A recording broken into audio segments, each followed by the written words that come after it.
بسم اللہ الرحمن الرحیم، اللہ کے نام سے جو رحمان اور رحیم ہے۔ ان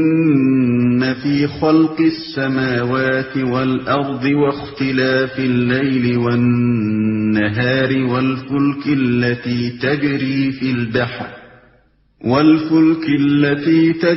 في البحر بما ينفع الناس وما أنزل الله من السماء من ماء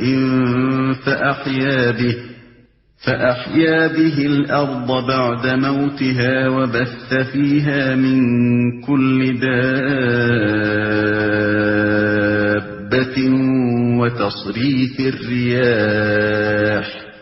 وتصريف الرياح والسحاب المسخر بين السماء والأرض لآيات لقوم يعقلون۔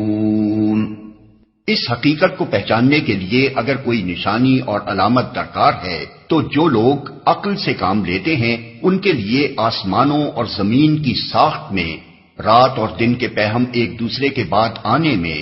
ان کشتیوں میں جو انسان کے نفع کی چیزیں لیے ہوئے دریاؤں اور سمندروں میں چلتی پھرتی ہیں، بارش کے اس پانی میں جسے اللہ اوپر سے برساتا ہے، پھر اس کے ذریعے سے زمین کو زندگی بخشتا ہے، اور اپنے اسی انتظام کی بدولت زمین میں ہر قسم کی جاندار مخلوق کو پھیلاتا ہے، ہواؤں کی گردش میں اور ان بادلوں میں جو آسمان اور زمین کے درمیان تابع فرمان بنا کر رکھے گئے ہیں، بے شمار نشانیاں ہیں۔